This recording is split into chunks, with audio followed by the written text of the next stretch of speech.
Okay, so welcome everybody. My name is Jan Cisek, and on behalf of the Feng Shui Society, I welcome you to Open Forum Q&A, where we have Amanda, Sophia, and Christian Kyriacou. I'll introduce them in a minute, but Amanda would like to create a bit of a sacred space for this event. So over to you. Thank you. Well, I'd like to take a moment just to welcome everybody here. Thank you for taking time out of your day to be here with us and just to share something that we all love together. And let's just take a moment. I'm just going to invite everyone to just bring the soles of your feet down to the earth, just to kind of ground and connect.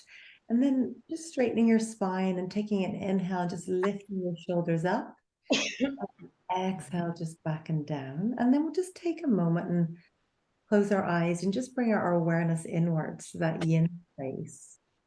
I'm just going to invite you to just float your hands up to your heart or wherever feels right. And just take another deep inhale. And as you inhale, just draw the energy up from the earth. And then just exhale your breath out. And just feeling that connection with your highest self, that highest level of consciousness. And together as we all come, and really ultimately we work with Feng Shui and energy to raise the frequency and the vibration in our own lives, our own homes, our own villages and communities, but ultimately to raise the vibration on the planet, right? We all come in with that intention of being of service. So with your hands at your heart center, we're just opening this beautiful sacred space together. And let's just take a moment in silence I'm going to invite you to take a moment to set your own personal intention for what you would like to receive from our time together.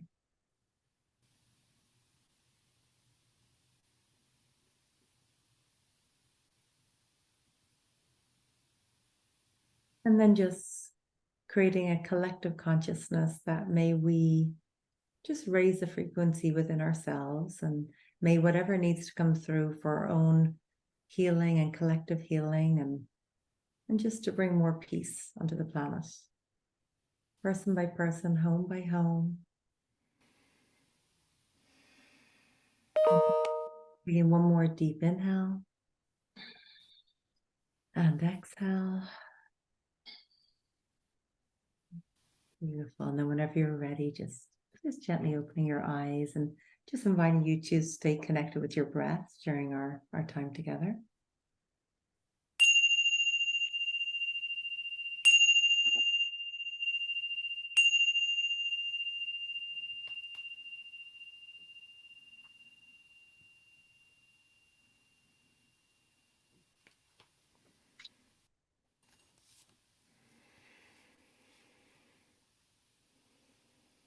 Thank you. Great, thank you. So yes, again, Amanda, Sophia, and Christian Kyriacou, combined knowledge of Feng Shui, wisdom, and experience and mastery. I'm sure over 50 years. I love your surname, Sophia, that's wisdom. Kyriacou, is that something to do with mastery in Greek? I'm not sure. What's the... It's to do with the church. Oh, it's the church. Yeah. So spiritual kind of. Okay, Yeah. so let me, obviously, if we have time, we've got quite a few questions. So if we have time, you can introduce yourself, but the links to your websites are already in the chat, so people can connect with you that way and find out more about you. But do you want to say one or two things about yourselves? Go ahead, Christian, would you like to share? I think there's so much to to share. It's probably better just to get the questions going. But I've been in this work for a long time, the Feng Shui energy world, house whispering for the last 28 years, hundreds and hundreds of consultations, an architect by profession. I still offer design, but only for really sacred design. And at the moment, my main project is a healing center on a Greek island, which is allowing me to incorporate feng shui, of course, geomancy, sacred geometry. It's near an ancient Greek temple site. so is connecting with the goddess of the island, that kind of thing. So I still get involved in architecture at that level. Otherwise, most of my time is teaching this work and consulting with people, and writing a second book, Whispers of the Ancients, of which the soundtrack has just been released a few months ago, and that's, you can listen to that free on my website under the music section.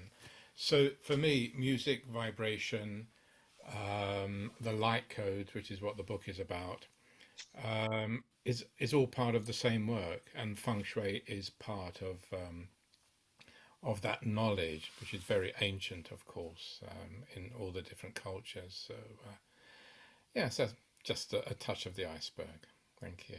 No, thank you, Christian. That's beautiful, and it's an honor to be with you, and lovely to see you and connect, and thank you for having me here. It's an honor to be here.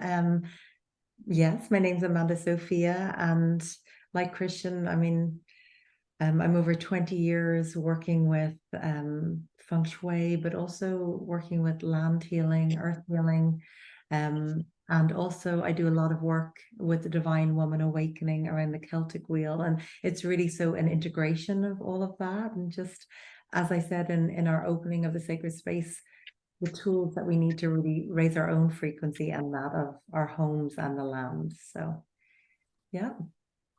Right, excellent. So, quick sort of housekeeping. So there's a disclaimer. This webinar is going to be recorded and posted later online on the Feng Shui Society YouTube channel. So be mindful of personal privacy.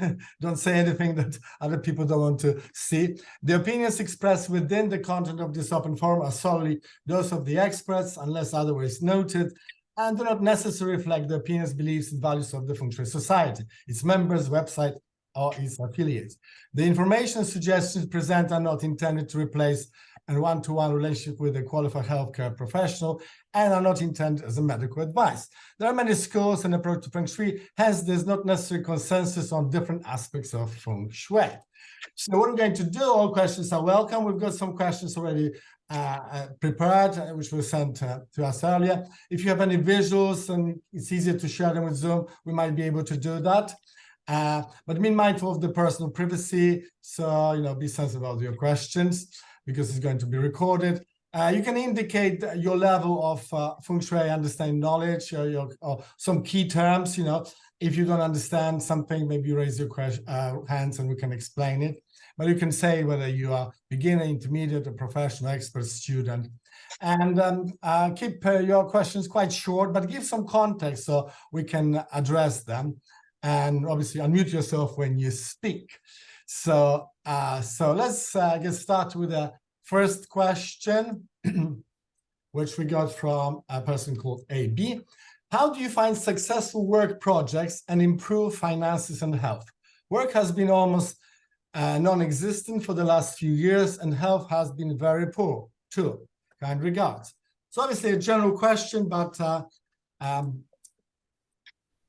let's address that. Amanda or Christian? Christian, would you like to go ahead? Well, I've worked with AB. I think I mentioned it just before we started. So perhaps it might be more appropriate, Amanda, for you to take it fresh. Okay, absolutely. I mean, that is a very wide question, right? So we could spend the whole evening on this alone. And what I always say is, when we talk about chi and life force, we come in with our destiny, like our heavenly chi, right? And there's soul agreements that we've made before we've got here. Then there is our human chi, our physical human chi, and then there's the earthly chi, right? And so when we're working with Feng Shui and we're working with the land, it really is working with that third, like the earthly chi.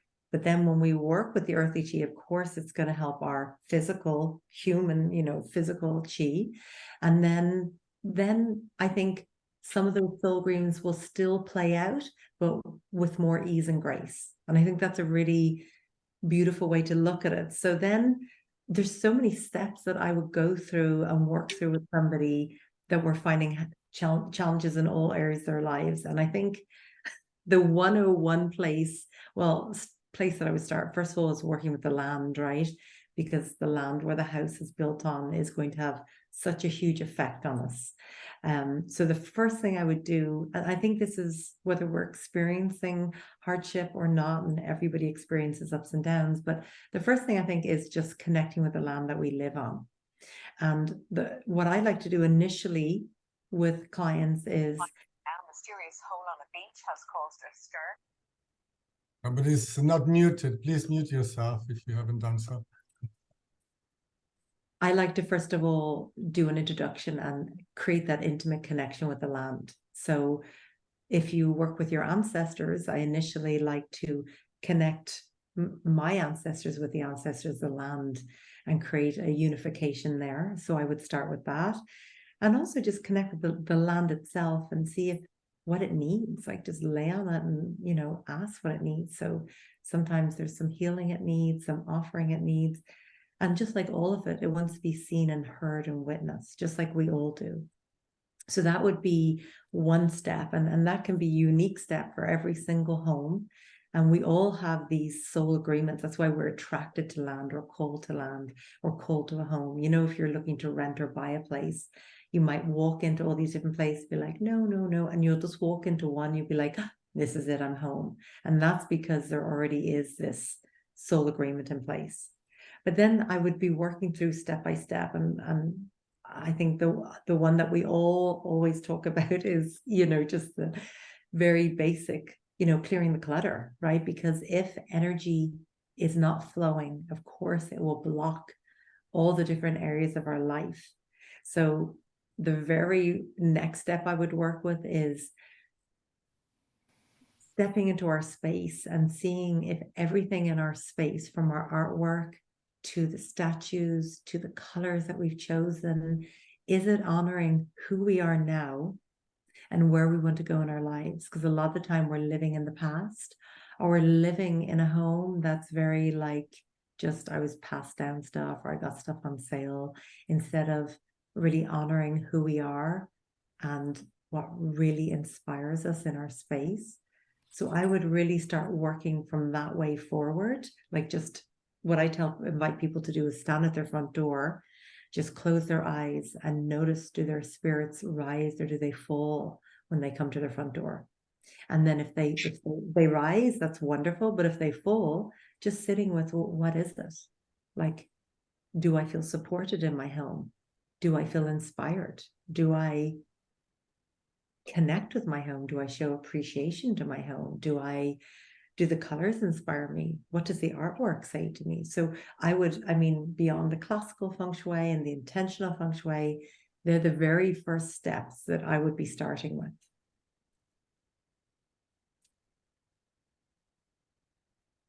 Hey, so Yeah, totally. I would totally go with what you said, Amanda, and spot on, because I work with my partner Sophia on this with AB, and virtually said exactly what you've just outlined, which is brilliant. I So love that's that. lovely, and it really ultimately, I think the message there to AB, I can't see that he's on the screen, but if he watches the recording, is is really, as you say, to connect to the essence of the land, the ancestry, his own ancestry and past history, um, and actually face and deal with the issues of self-responsibility, really going back into great detail. We cannot shirk that. We cannot get someone, we cannot get a consultant, however experienced they are, to come and do it for us. This is a key thing. All we can do, as Amanda, is to illuminate the situation, get people to look at the land, look at the story, but then understand what their part to play is in what the issues are. And when they're identified, to actually then commit to doing something about it, and do that for themselves rather than going and asking somebody else or somebody else, and it goes round in circles, and avoiding actually dealing with the issues, because then you will never resolve whatever the problem is. Excellent. So thank you. So let's move to the next question. And there are two questions actually.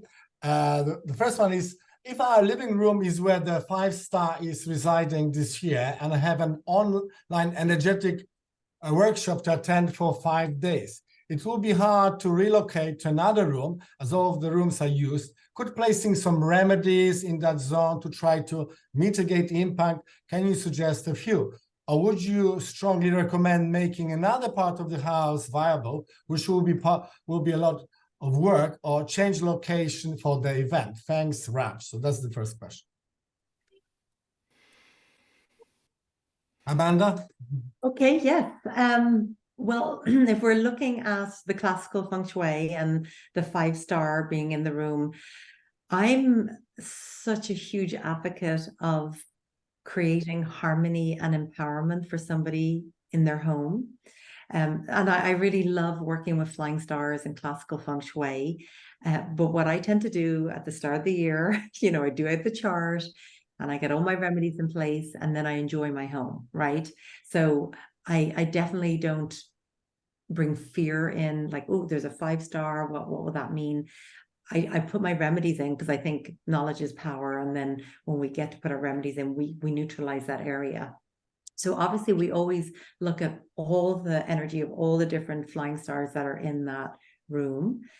So we would look at what the permanent numbers are, but no matter what, that annual 5-star is going to overpower everything. So the suggestion that I would usually do if there's an annual 5 is, as we know, that's an inauspicious earth star and it's untimely. So the remedy to weaken that star would be adding metal. So what I would usually suggest is a good quantity of metal, and depends on the square footage of the house, but usually for an annual 5, I would usually go with about, in pounds, it's about 45 pounds, in kilograms, maybe about 25. And then I also like to bring in the remedy of a moving metal. So that can be like a pendulum clock. It can be, if there's a grandfather clock, there's these windless wind chimes. So I like to bring in a good quantity of metal. It can be brass, bronze, aluminium. It can be a collection. It can be something as simple as a collection of coins. It can be a beautiful piece of metal furniture. And especially if you have a permanent 5 energy, you can, that energy of a permanent 5 will not change for like the next 60 to 80 years. So you can do a metal piece of furniture. A very inexpensive way is sometimes you can do metal weights, but I'd rather just work with natural design elements. And then, as I said, moving metal. And then for an annual 5, I really like to work with salt water cures. So I might also suggest some kind of a salt water cure. And then whatever else you can bring to raise the frequency in the space, like you can work with crystals.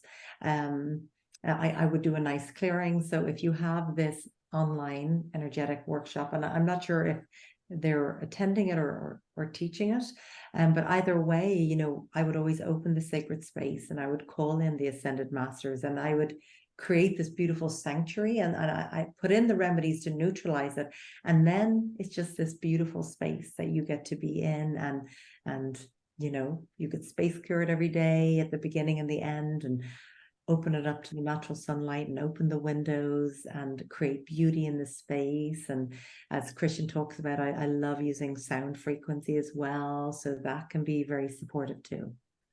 That's great, thank you. That's a very rich suggestions.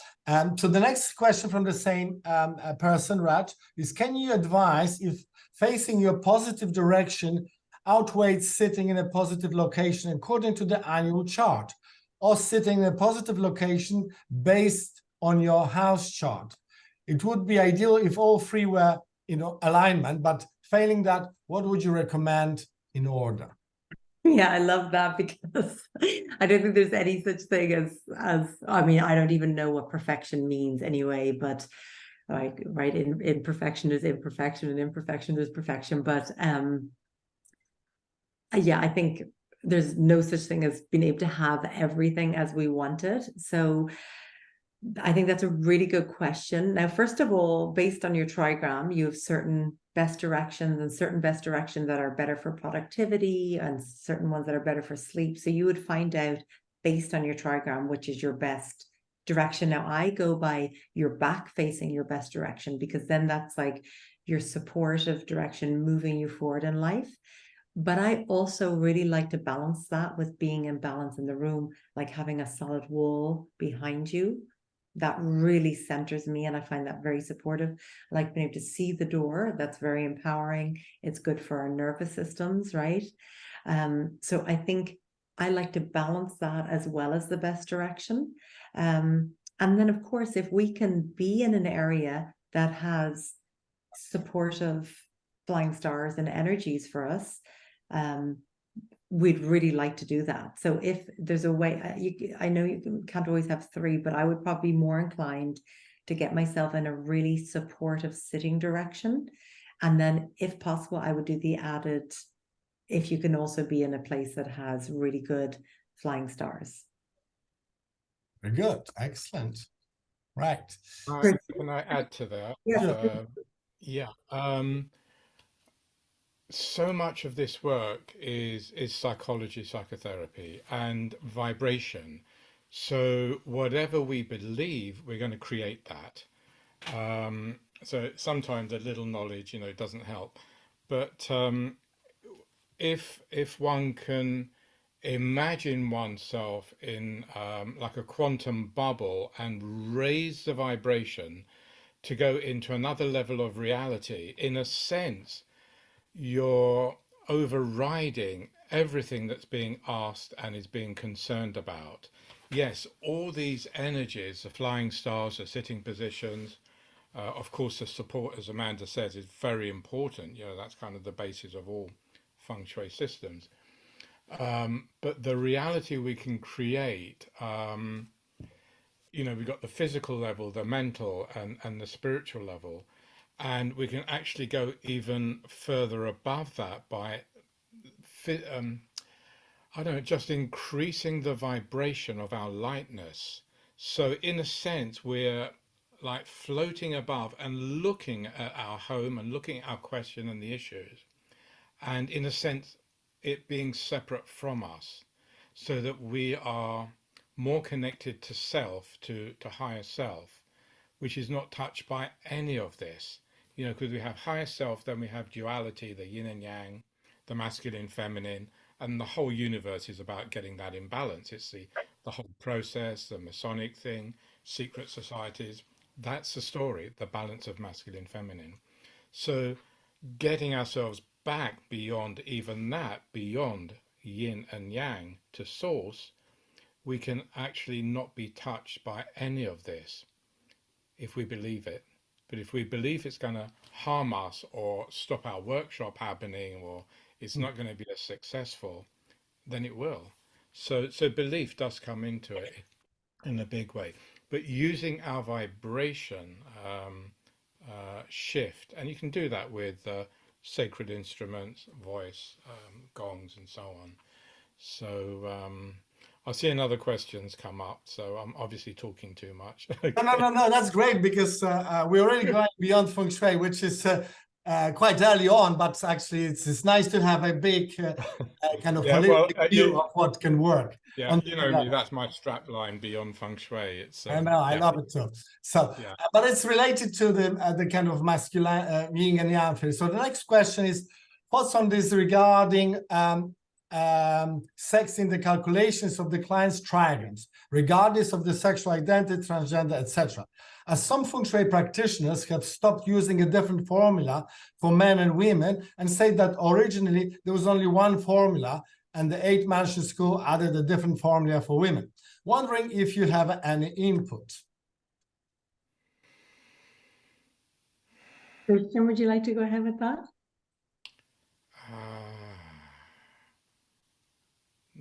Still pondering on that. You go for it, Amanda. Okay. Well, I would like to, first of all, just come back to the last question, and I completely agree with Christian. I really love Feng Shui, and I love the gift of it. And I mean, I've experienced it, and I've witnessed my clients experience it over the last 25 years. And I also do believe that there's such a higher power, and we all possess that once we embody that. And that's why, for me, a huge, really the biggest part of Feng Shui is the inner Feng Shui and the inner work. So I think as we are willing to do that and be able to kind of step out of old patterns and fear and come from this higher place. And I love that, because once we do that internally, it really, what happens is, you know, that is it the egg or the chicken that comes first? But as we raise our own frequency, our home and our land frequency raises too. And as we work with our environment and raising the frequency of that, it also helps. So it's just this beautiful unification between both. So I just really wanted to say I'm right there with you, Christian, and thank you for bringing to that. And I also want to answer questions. So Christian, that's a great question. And I actually really love this. You know, I think, you know, I watch these, you know, I watch my own children. I have, my daughter is 8 and my son is 11.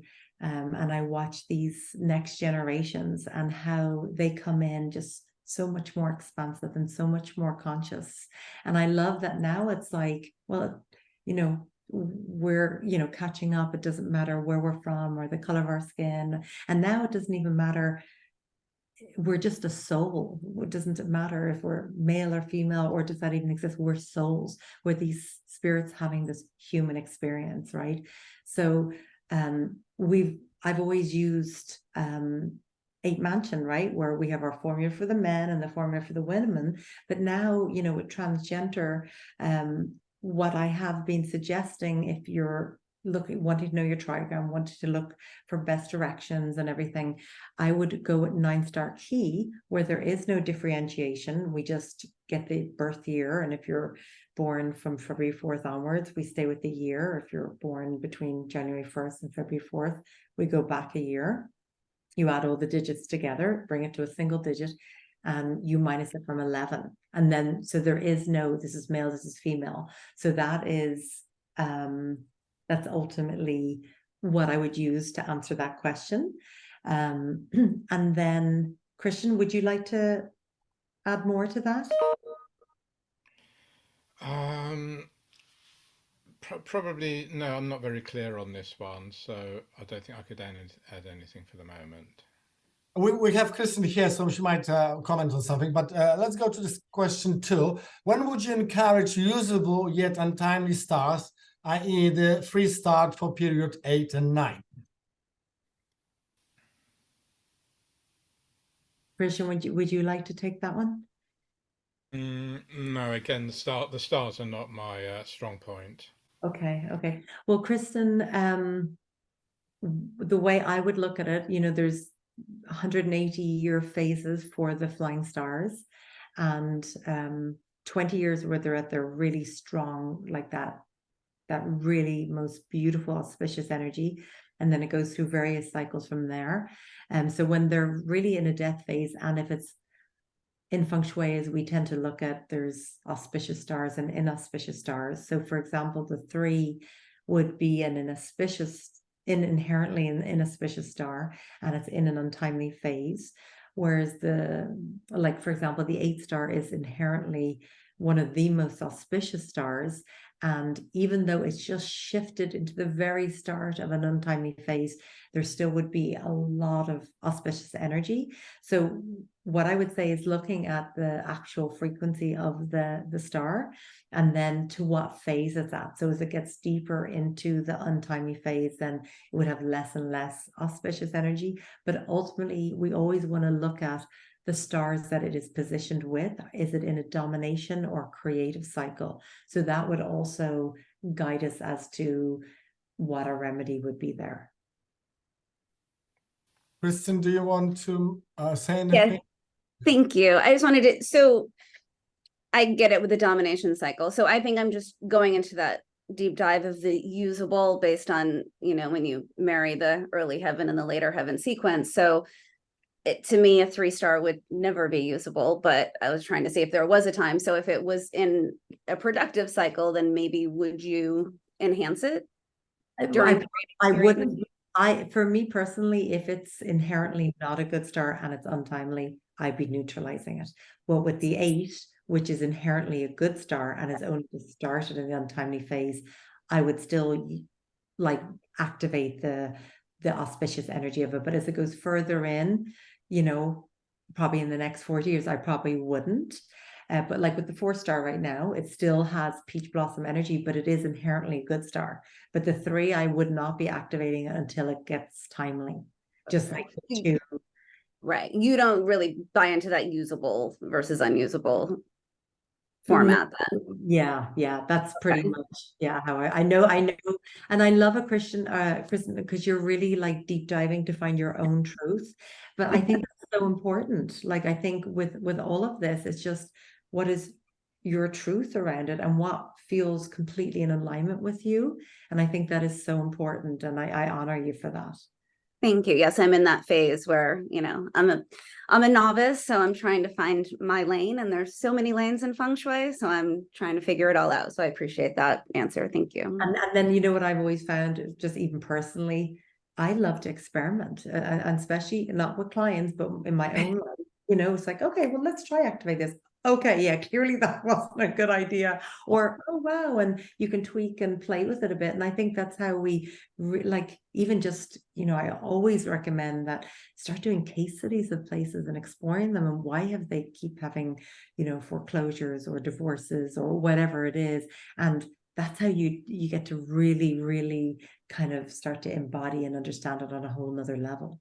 Wonderful. Thank you. And not to take up too much time, but back to the first question, the thing I'm having trouble with that, or not trouble, but my trigram and my 9-star key are, one is fire and one is metal. So I'm trying to like decide which way to go.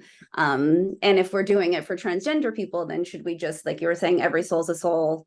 Would it be, you know, just the directions are obviously going to be different. They're different, one's east, one's west. So that's where I'm kind of. Yeah. Well, what I would suggest, and again, I would do your own experiments with this, because I mean, this is a really easy one to experiment with. For me personally, the 8 mansions will tell me my environmental element. And like, I really see it. I mean, I'm a 2 earth, and it's just like, I love the earthiness in my home. And the best directions really support me. But when I look at my 9-star key, which is more like the destiny energy, right? Then I'm wood, and I'm very much so wood. But I wouldn't be cool to have wood in my home. And I've tried the directions of wood and they don't work for me. So do you see what I mean? Like, you can play with it in that way. So I really feel like for environmental, it's the 8 mansions, but for, you know, the destiny and the readings, the 9-star key. Gotcha. Well, I'll start experimenting. Thank you. You're welcome. And I would echo that, Amanda, that, you know, try, experiment, and, you know, if you get it wrong, that's the best way. Certainly I've learned most by getting things wrong over the years. But, you know, eventually you find a way of, okay, this works. And I will only work with people and give guidance, advice, in terms of something that I know works for me and, you know, for my clients. But never worry about getting something wrong. This whole concept of perfection, and we've got to get it right. We've got to get our stars right, our key right, our directionology right. You know, yes, give it a go, but chill out about it. Don't worry too much about it. And I know you said you're a novice, whatever that means, but as Amanda says, give it a try. You know, and you'll soon find out if it's wrong, because when we do something wrong or out of alignment, that's really what wrong means. We are out of alignment with the flow. And when we're out of alignment, you know, the universe, our angels, guides give us a whack. So we learn that pretty quickly. So then when you get that, you say, okay, well, let's try the other formula. So and never be concerned about getting things wrong or trying to get things perfect.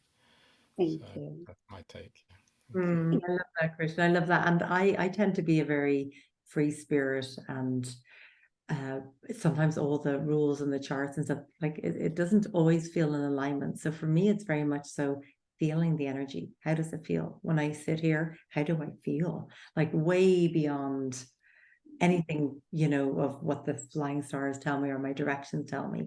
But I will usually then find when I really listen to my intuition and everything, then it is usually ends up, oh, that is my best direction, but this feels really good. So even all this ancient science is so powerful and beautiful, but ultimately when it's between you and spirit, that's it right there. That's great. I think a good reminder for everybody is just sometimes we walk on water, and most of the time we'll take a bridge, just to keep you a bit grounded. So any questions from everybody, anyone? Because we've got some questions prepared, but this is your time. You are here, so you can unmute yourself and raise your hand and ask your question. Anyone?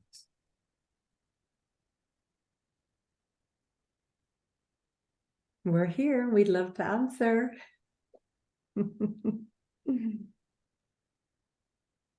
All questions are good. Yeah, any question at all. What did I have for breakfast? What did you have for breakfast, Christian? Toast with avocado sprinkled with sea salt and black ground pepper, and a lovely cup of coffee. Oh, Sitting on the porch in early morning sunlight in Croatia. sounds amazing. I love that. With pussycats and a dog and lovely company of my daughter. That's lovely.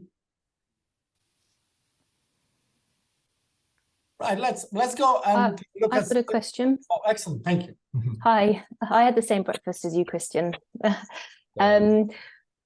What do you think are the best way to teach feng shui to your children? Is obviously you've got children, and I assume you're bringing them up with this kind of philosophy. How do you think it's best to approach that? Go for it, Christian. Love to hear. I don't think they're interested at all. They're on a completely different, as Amanda touched on earlier, the children coming in now are of such high vibration, different levels, the rainbow children, crystal children, it's kind of not all of them, but I think a lot of them are already there and they don't need feng shui. We, the parents, need the feng shui to understand our children and our environment, and all the things we're doing wrong, bringing them up. If a child shows interest, then great. You can, talk to them about it. But I know even with my children, they understand what I do, support it, but they just don't go down the same road. It's a different reality for them. That's my experience. So you're basically saying they're above it already, if that makes sense. Some are, and to a degree, knowing yours too. Yes, there's a sensitivity, as we sort of contacted earlier. A great awareness, but combined with that sensitivity is also a confusion of not understanding what's going on in the world, because the nature of what is going on in the world is essentially not about truth and goodness in a lot of the governmental control stuff. And children know this, they inherently know it and don't understand it and don't accept it, and that creates a lot of confusion. So for us to be aware of the bigger picture, the bigger world agenda, and to help them understand, even like going to school is not about education, it's about becoming robots. And that's well known. That's why a lot of people homeschool. One can go on and on about this, but children inherently know this, especially those coming in now, the younger children, teens. And the world doesn't make sense. Amanda, do you have anything to add? Yeah, I mean, thank you, Christian, for sharing all of that. I would say for me personally, and then just, you know, I think we're always looking for tools, right? And for me, I want to create this really grounded, peaceful environment for my children. I live in the country. We have a lot of animals, chickens and donkeys and all sorts.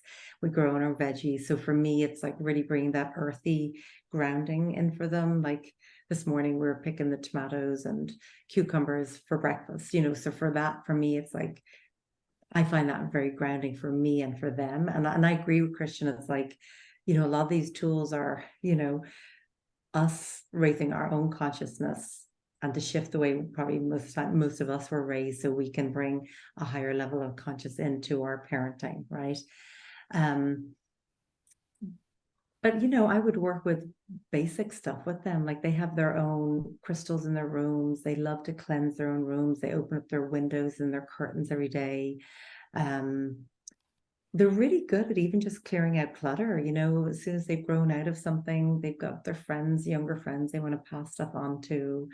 And just the more peaceful and harmonious the environment can be. So as they clear out toys and stuff that's they've grown out of, we create more space. So I think they really understand that concept. And then of course, like everything that we're talking about from if we're just talking about the environment and the land, as we work with creating more harmony in the space, more harmony in the land, of course, it brings that into the home.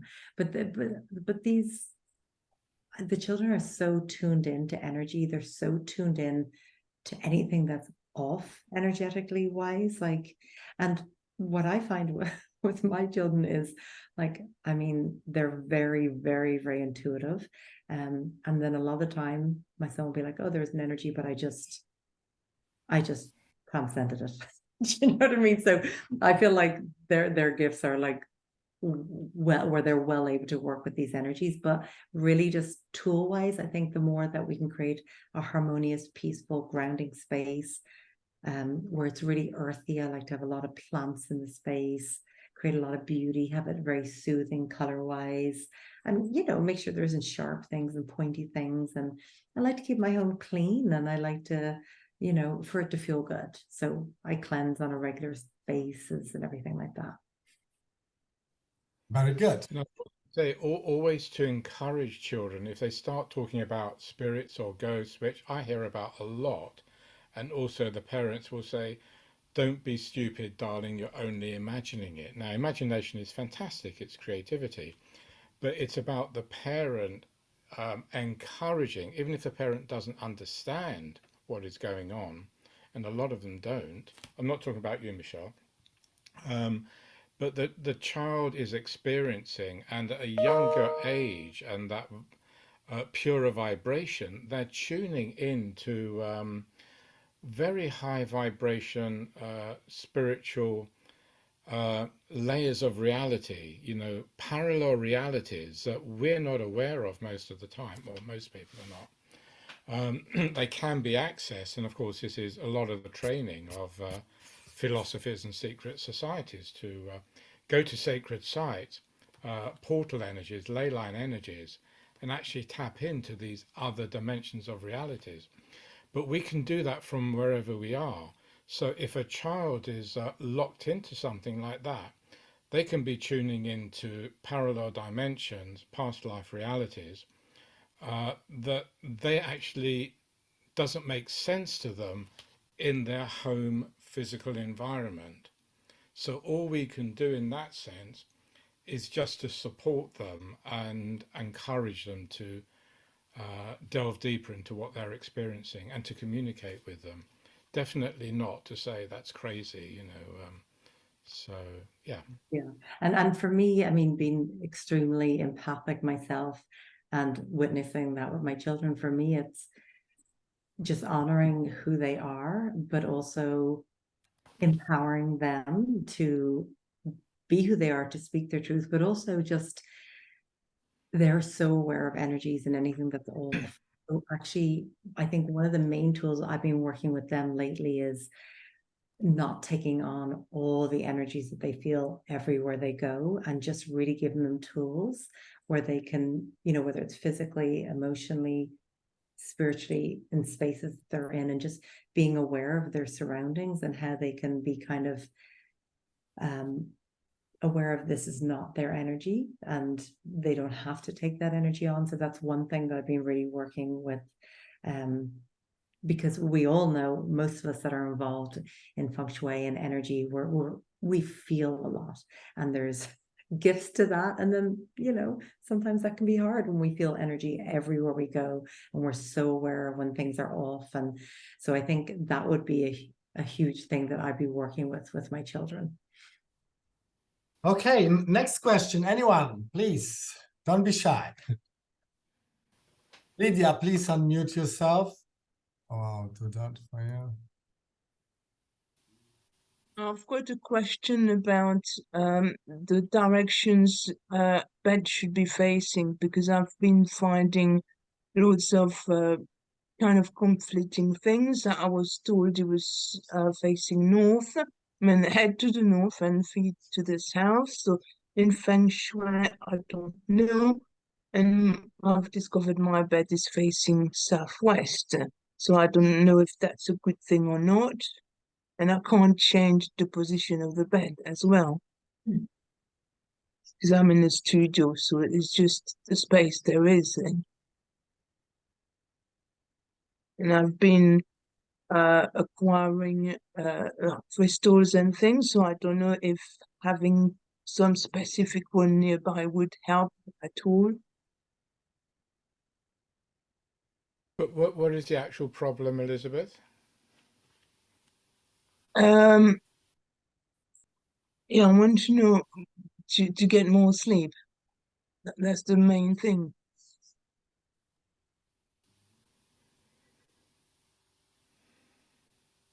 So I wonder if it's facing the right way or not, and how I can, you know, change or make it better so that I can get more sleep.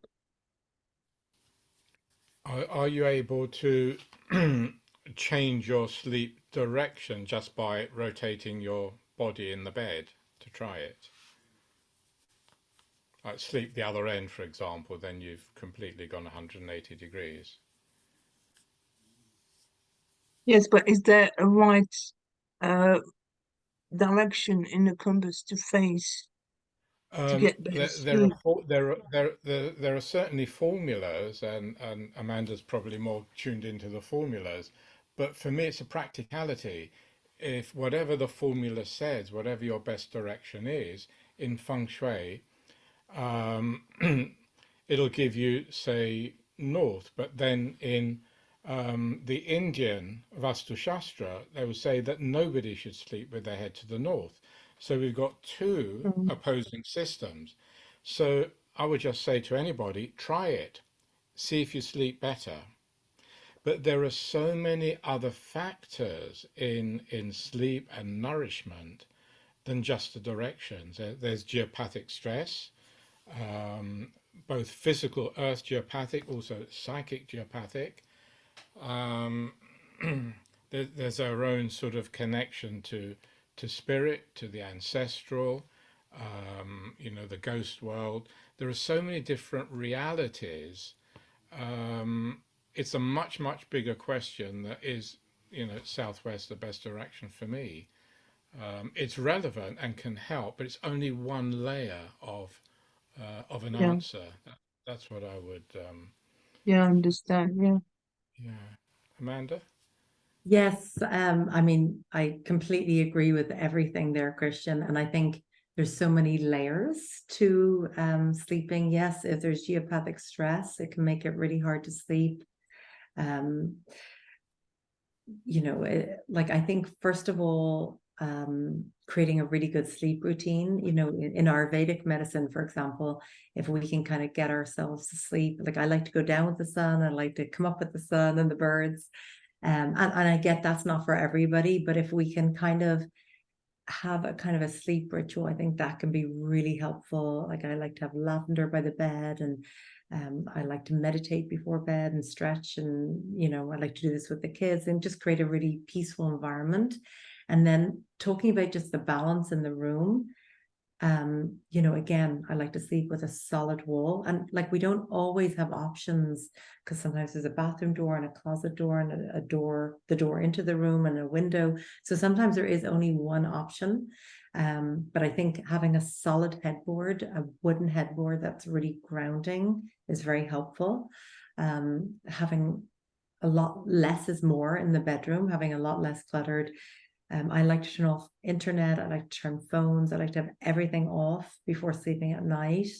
I like to not be on screens within an hour before bedtime. So a lot of these things I think can really help. And then I also like to journal. I think if we can clear our minds before going to bed, that can be really, really helpful. So we're not worrying about, will we remember everything for the next day, So if we want, we can look at the 8 mansions, and we would look at, based on our date of birth, what our element would be, and then based on the element that we are, there's specific directions that are really helpful to sleep. So I would look at that. And is it Elizabeth? Yes. Yeah, Elizabeth. Yes. You're welcome to send me your date of birth afterwards, and I can send you your chart, which will give certain directions that are really helpful to sleep in. So you can practice that. And again, I really like to have the room where I can make it completely dark. I like to have the window open a little bit, have the fresh air flowing in the room, and have the room very peaceful, like really earthy, grounding colors, have the artwork very soothing. I don't bring anything work related into the bedroom. So there's lots of things that we can do to create this really peaceful environment for ourselves. But if you'd like to send me your date of birth, my contact information will be there. I can send you your chart. And if you're able to kind of move the bed around, maybe that would help. And then if you have a pendulum or dowsing rods or anything, you can ask, is there any kind of lines of energy running under the bed that can be preventing a good night's sleep? Or you can just tune in and notice, and just even notice how your nervous system feels when you're in the room. Like, our bodies carry consciousness, and our bodies will speak to us. Our higher self will commune with us. But really just listening, when we walk into a space, do we feel expansive and do we feel relaxed, or do we feel tightness in our belly or our heart or our throat? Because our physical body is going to communicate with us. And the more that we listen to our higher selves, to our intuition, to our physical body as it speaks to us, and have that awareness of how we feel, it's going to tell us a lot about why we're not sleeping in a space as well. Yeah, thank you. You're welcome. And so expanding that question even bigger, if you want, is are we in the right home? Are we with the right partner? Are we in the right town? Are we on the right planet? A lot of people say to me, I don't feel at home on Earth. So all these questions need to be answered, because if we're not in alignment with our life purpose, big one, if we're not living in the right, although I say there's never a wrong home, because every home will teach us something about our journey. But if we're out of alignment, if we don't like our home or who we're with, or something about it, we're not going to sleep. So there's a whole load of, there are so many layers. And as Amanda says, yes, great, we can look at our best orientations and make sure you're in that. But if then you're still not sleeping, then there's about 200 other layers of questions that need to be addressed. So the orientation on its own, and I'm talking generally to everyone, is not going to sort the issue out, but it's a start. Yeah, and I think tools like just really pausing and sitting with our soul, sitting with ourselves, can give us a lot of answers. I mean, daily meditation, journaling, like a lot of consciousness flows through that way. Sitting out under a tree and just asking the question, how so much guidance will come.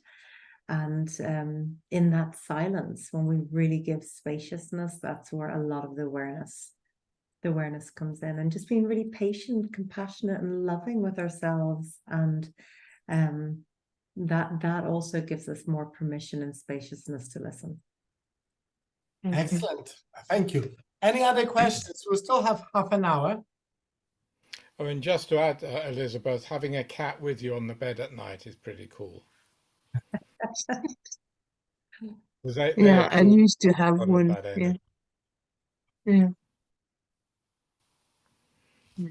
Any other questions? Lydia.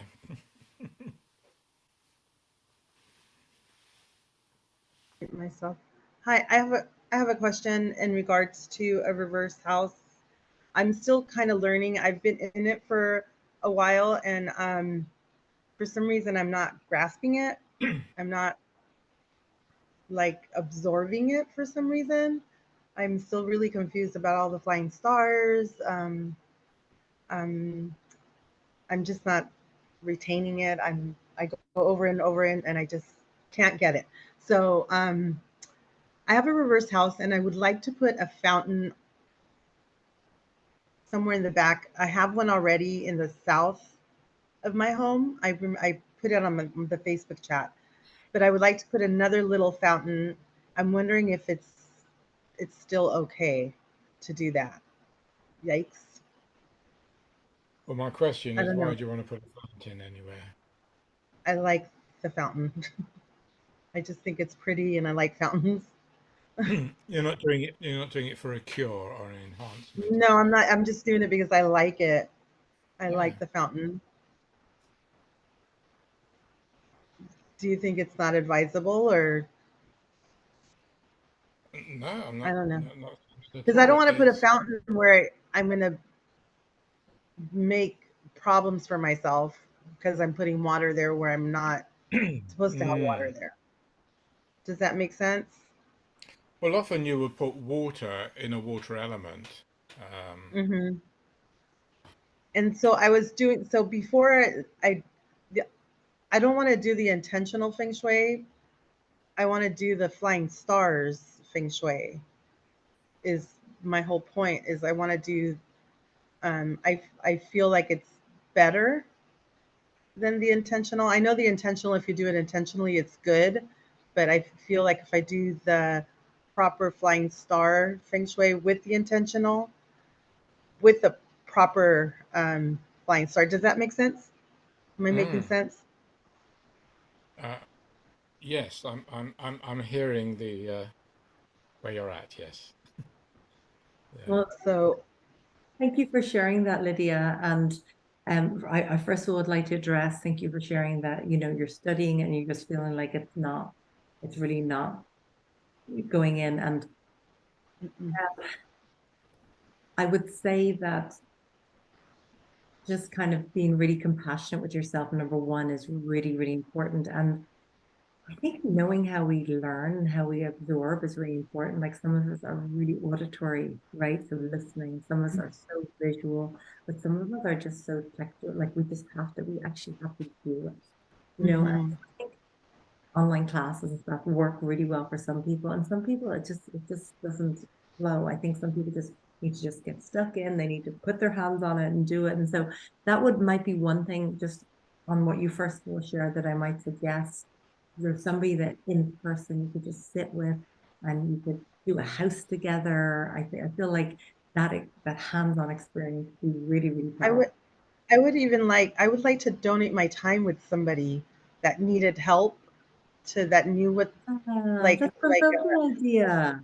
That's a lovely, and how do I maybe you could work along with somebody, just like, hey, may I come along and just support? I mean, when I was living in San Diego, we would pick somewhere once a month or more often, like a women's shelter, and we would all go as a group, and we would all feng shui it, and we'd all add our own piece of magic and love to the space. So maybe it might be nice to put something like that out there. If there was somewhere a few of you could go together and just work together, and just start doing it that way. I think that could be really powerful. And of course, when we're talking about soul's alignment, soul's purpose, when we come at anything with a higher intention and an intention to be of service, like it's only because going I feel like there's enough work for everybody, like there's enough for everybody. And I'm Yeah. always trying to share like Oh. the little bit that I know. I'm always like sharing. But I kind of feel like sometimes there is not the sharing. Like I'll ask questions and I don't get the feedback that like I Yeah. would share. If I knew it, I would share. Like I Yeah. think it's a nice thing to share, but I don't know it, so I'm like afraid to share. I Yeah. don't want to say something that's not correct and guide him the wrong way, so I don't share. Yeah. Well, I think while you feel like you're still like, and you're a very intuitive woman. I can feel that. And the first thing I want to say is if you want water somewhere and it would feel good, I'll be putting that water in. Like I'm all about like if that feels good and I want to hear the sound of water and I want to be sitting outside enjoying that, or I want to hear it from my kitchen, like you know, we kind of open the space with creating this like higher level of consciousness. And remember, like I said, like I mean, I teach all of this, but still I'm gonna be like, I'm gonna enjoy my home and I'm not gonna be rigid. Like I think to I, be, you know, fully I'm transparent. wondering. I'm wondering even if I could put it in the front if I have a reversed house. Yeah, I don't. absolutely. Absolutely. I mean, of course, you know, from a classical feng shui, we would have a look at the year and the direction of your home. And Yeah. there's some especially good areas. And then there's some, yeah, if you want water, it's just enjoy it, you know. But I'm a firm believer in creating, if we're going to create beauty and things that feel good, that's going to raise our vibration. That's Mhm. going to feel good. That's going to like make everybody feel better. And we know that when we're vibrating at a higher frequency, we attract more like of that. Mhm. We're feeling, which we all do, and it's important that we allow ourselves to process whatever we need to. But it feels like we bring a lot more of that in. So if a fountain would bring you joy, and I think it's really important that we take our power back as well, that we feel like, oh, you know, can't do anything in my home unless I ask. I think no, it's like if that feels really good, go for it and do it with pure joy and pleasure. You know what I mean? You know what I would add to that, Lydia, is get a bowl of water that looks nice and place it in all the 8 directions, yeah? Give it a Oh. few days each and really sit quietly in your home and feel if that water is nourishing you. Because at the end of the day, we want any of these elements, these objects, these cures to nourish us. That's the whole point. It's energy. Yes. Absolutely. And then after that, um, do the mental systematic calculation, or whether Amanda does it for you or shows you how to do it. And what you are likely to find is what feels good for you, your intuition, is going to be confirmed by the calculation, which is ancient, Mm-hmm. which will then show you that your intuition is already aware of the calculation systems of feng shui and more.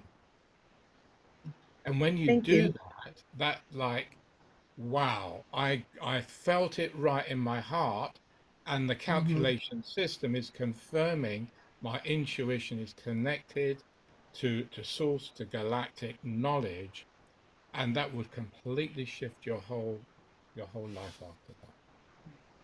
Thank you. I appreciate that. Thank you so much. Both of you. Thank you. Thank you, everybody. Oh, and thank you, Lydia. Thank you for sharing. And I see, I'm not sure if we should answer this one now, but Katie put into the chat. Yeah, you've got it there. Wonderful. And I think we've been talking about this all along, really coming into alignment with who we really are, the soul that we are, you know. And for me personally, um, and I like to be really fluid with this because I feel like the moment we get rigid about anything, and that was one thing I was going to say. I mean, I love feng shui, but I don't love the rigidness. I'm not into the rigidness. I'm not into the really like I like it to be open and flowing, and it's an open dialogue between you and your home and your soul and the whole family and everybody that lives there. But I think when we talk about really being in alignment with the purpose of who we are, that all involves us constantly communing with our soul. And so I think Christian and I have been, talking about this, but for me, it's personally like the personal practices that I use daily is somatic work. Like I really listen to my body and I tune in, and I am mindful throughout my day. I do my best to stay present, to stay in consciousness, right? I like to meditate every day. I like to move my body. And then I just think that time that you take, it's such a busy world that we live in. And when we take that time to just pause and breathe and sit with ourselves and sit with our higher selves and commune with our higher selves, to sit with the land, sit with the divine mother earth, that's where we really, really start to get clear in our purpose and who we are and what that alignment is. And so the more that we allow ourselves to be in alignment, it's very clear when we're out of alignment. And then when we have our tools to drop back into alignment, right? Because stuff happens, stuff comes up in all of our lives, especially this past week or two, we've had 7 planets in retrograde. Like my internet just came back on after a week of being out, and my car stopped working, and it's just like the universe is just like, okay, so how connected are you? And that's where you go, okay, I'm not forcing anything. I'm going to pause and I'm going to just listen and tune in to what I'm receiving here, and how can I, even if things externally are not in balance, how can I be in my center here? And also to ask the question, what do I really love? What do I love doing? What's my vision for life? You may be doing a job that you hate, and probably 90% of people are not doing what they really want. But really to ask ourselves, what is it that gives me joy? What is it that makes my heart sing? And to really not to then say, oh, well, I can't possibly do that, but to really acknowledge that, because that will give you an idea of what you're here for this lifetime, what your purpose is, what your alignment is. And even acknowledging what you really love, even though you can't perhaps do it as a full-time job. I know Amanda and certainly myself are doing that, and it feels great. But at least acknowledging that, feeling it, because it's the emotion that does all the work. It's not the thinking or placing something, it's the emotion behind it that gives it power. So just acknowledging what it is you love will start to get you aware of that alignment to why you're here this lifetime. And as Amanda says, you'll then begin to see all the other stuff that's out of alignment, and then you can really start space clearing and letting that stuff go that is out of alignment. And as you do that, your alignment to what you love will get stronger and stronger. There endeth the lesson. Thank you so much. Thank you.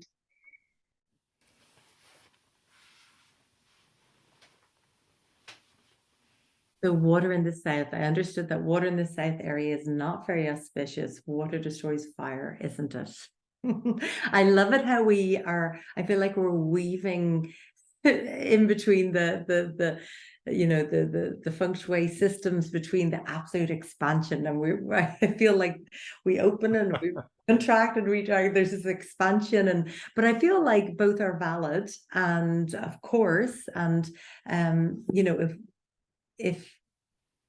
if we've got questions on something, it's important that we kind of either free that belief around that. So okay, so if I go back into we're going to be on our way into period 9 now, in February 4th, and of course period 9 is the Lee trigram, and it's all about the south, right? So the south is it's big, this period 9 in the south is to do with the eyes and the heart. It's to do with the fire element. It's to do with the woman, right? It's the female energy, whereas we've been in period 8, which has been more of a masculine energy. So there will be a lot of shifts as we move into this next period 9, which will be starting on February 4th. And some of the flying stars are shifting, especially the 2, which is the most feminine of all the numbers. So we're going to see some shifts there. So they say for period 9, because it's a fire element, yeah, we ideally don't really want to have south there or water there for period 9. But it would be nice to add something to honor the south in this period 9 coming up. If maybe on the interior side of your home you did some kind of a sacred altar to honor this direction, or maybe you did something externally,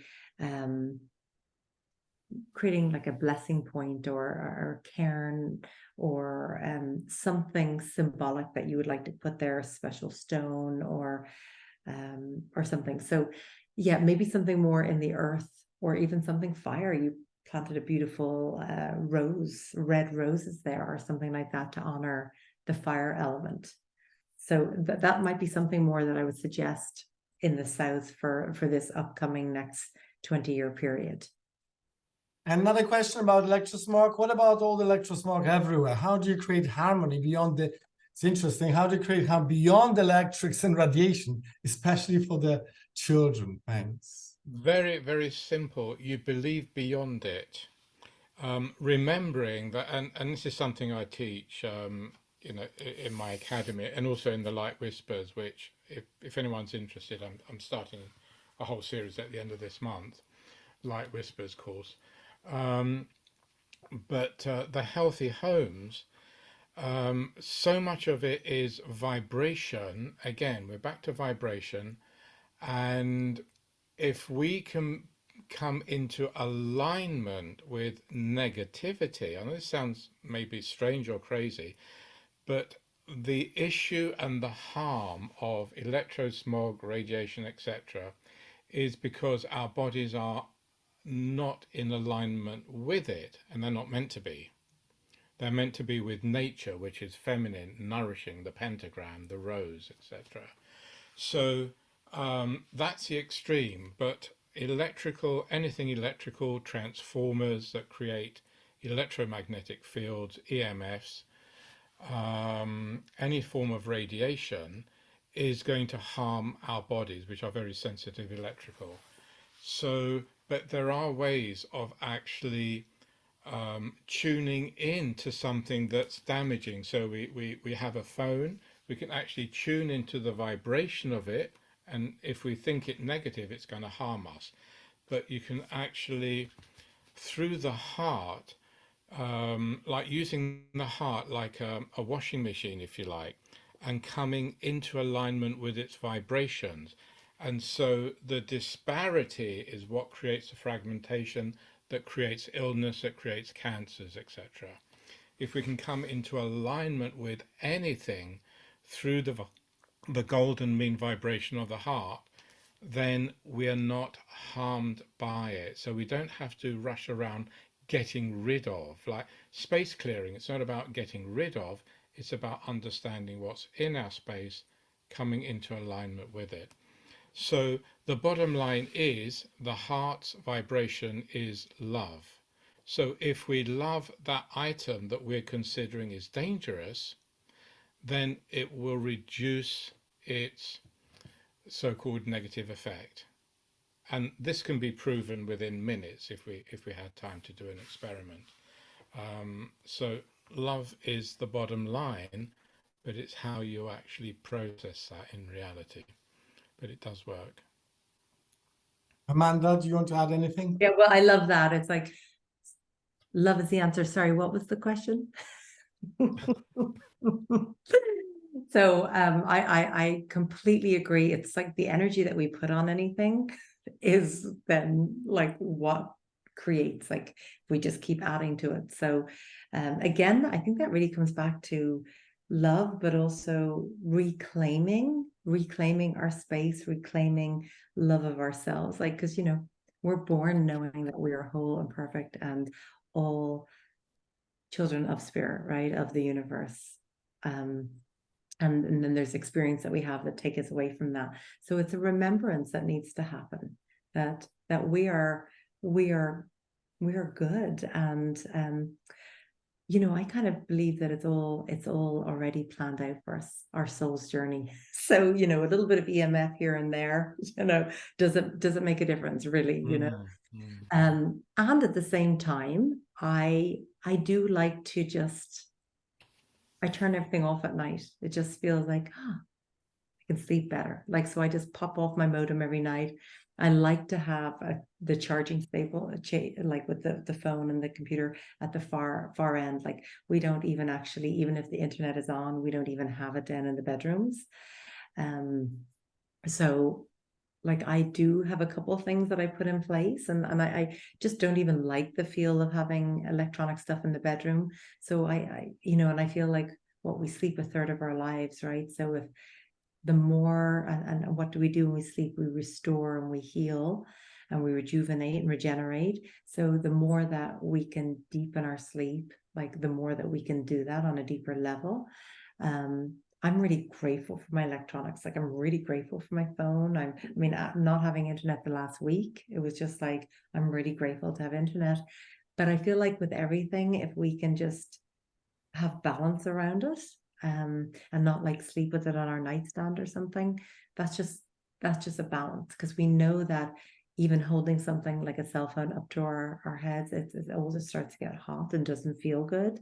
So of course, turning it off and having it off when we're sleeping at night is just something that feels better, right? And then I just love to bring as much nature inside and connect with nature as much as possible. So I love to go barefoot, and I love to have the kids go barefoot, I garden out as much as possible. I bring the plants inside. Because I love plants, because I love crystals, and I love bringing nature in, and I love connecting with nature. So I feel like the more of all of that we do, we bring the balance to the EMFs and stuff that are in the environment.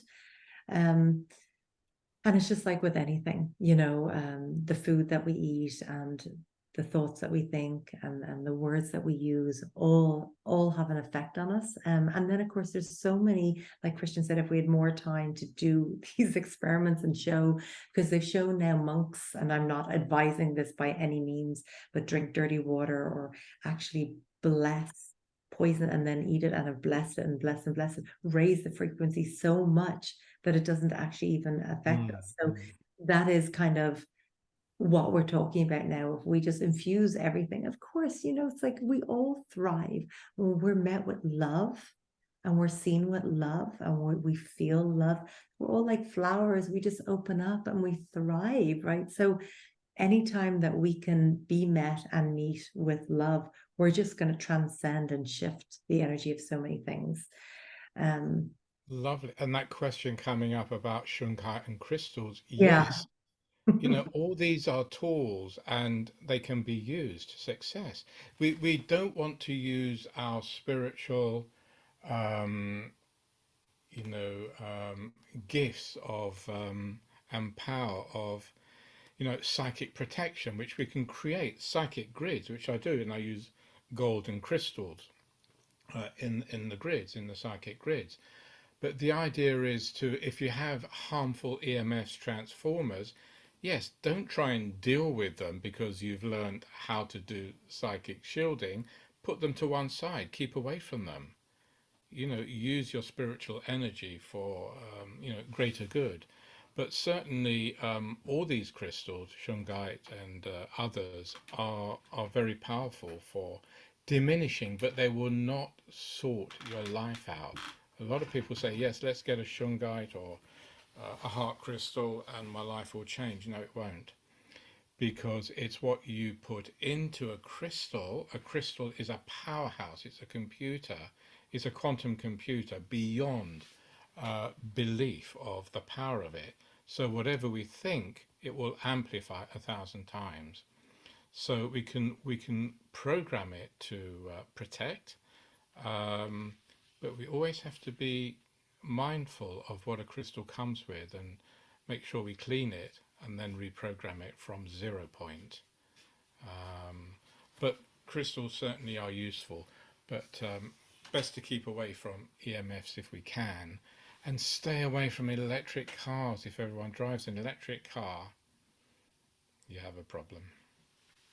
Right, we've got one more question. the reverse house is coming back. So if it's a cure for reverse house, 1961 construction cycle 5, a water fountain is okay to have in the south, correct? Because it's a cure. So that's from Lydia again. Hi, Lydia, love. Well, if there's a reverse house, I mean, we like to have water in the sitting, right, to balance the water that's out of place, right? But it can be in any of the directions across the sitting side of the house. So if perhaps there's another, like it could be southwest and southeast are the other directions, maybe one of those might be a better position. Again, I'd have to have a look at the chart, but yeah, we still would like to have water at the reverse side. But as you were saying, you really want to bring a fountain to the southwest, so that might be a better direction. Again, I'd have to have a little peek at the chart to know.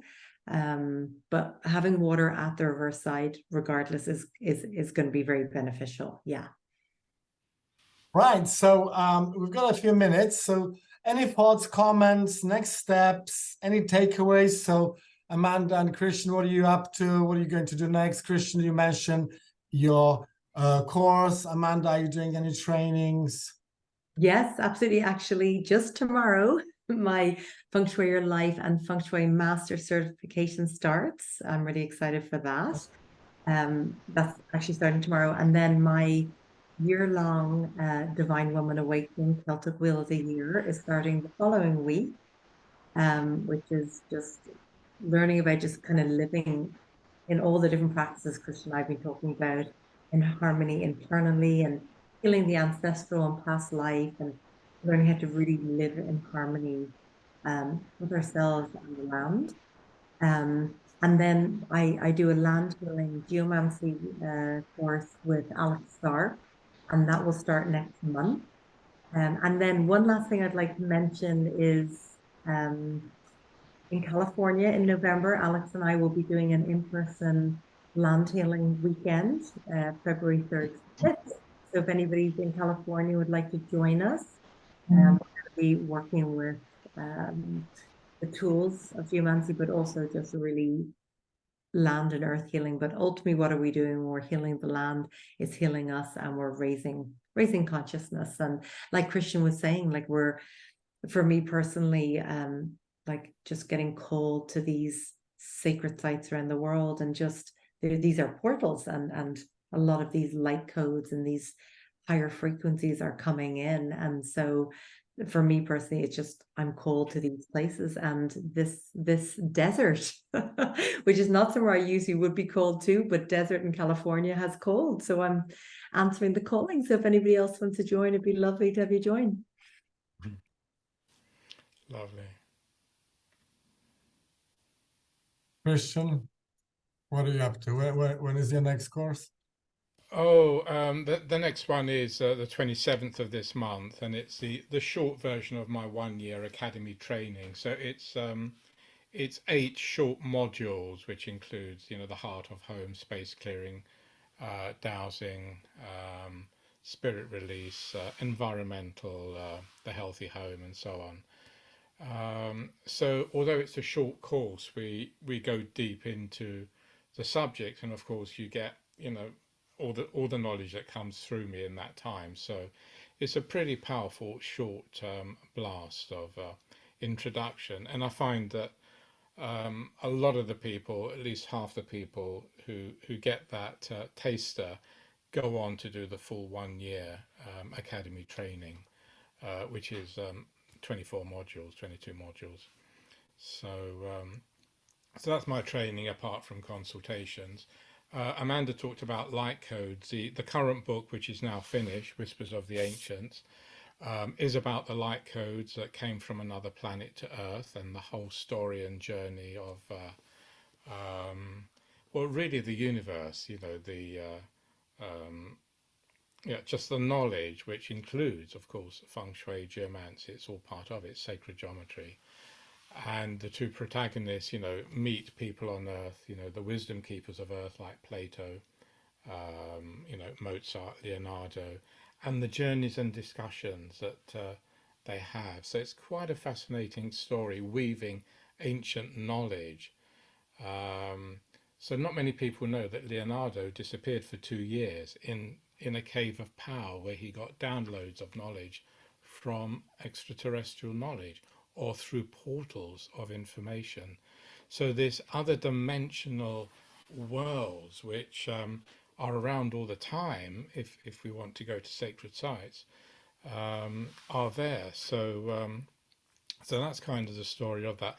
The music that came first to the book is actually online now. That was released a few months ago, and you can listen to it all for free on YouTube. So if you go on my site under music, you can hear the entire album there, Whispers of the Ancients.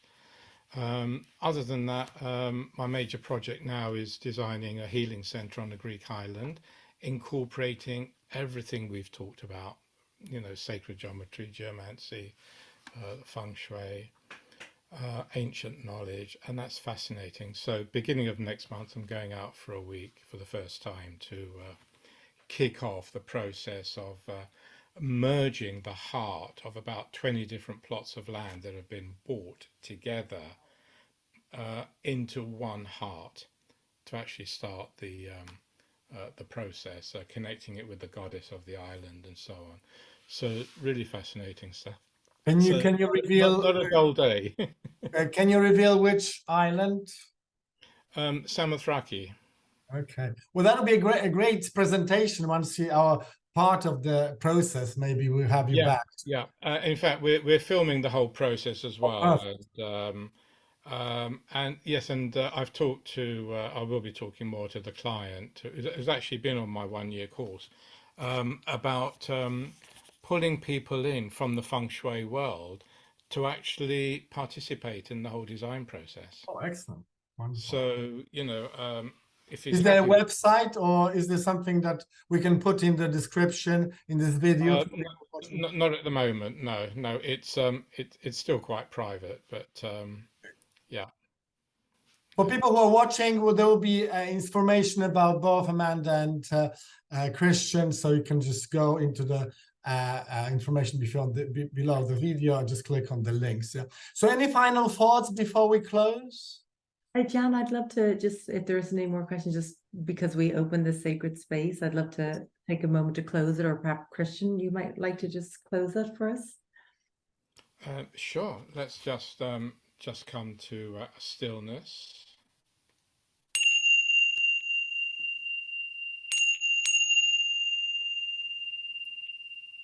And just connect to that point of total and utter stillness, which is in the heart of all of us, in however you feel it, perceive it. And just know that we're all part of the same source, the same heart, that pure vibration of love that we've spoken about. And to thank every soul who has shared in this session,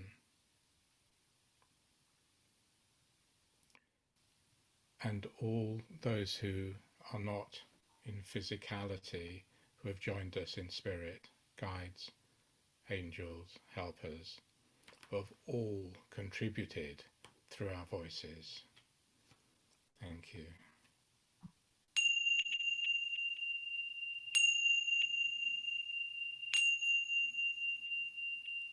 And thank you to Amanda and Jan for organizing. Thank you, Christian, and I love hearing about this beautiful book and your projects, and it was beautiful sharing with you. And Jan, thank you for putting this all together and all the wonderful communication. And it was so beautiful being here with all of you. So thank you for sharing yourselves and staying here with us, and to all the beloveds that are watching this recorded, thank you for taking the time. And one last thing I did want to mention, if you go onto my website, Join Amanda Sophia, I have 3 free courses, the Divine Woman Awakening, a mini Feng Shui one, and a mini Geomancy one, and I do free gatherings. So just would love to connect with you, and if you have any questions from anything, please feel free to reach out. I'd love to hear from you. Thank you so much. Thank you, everybody. Thank you. Thank you.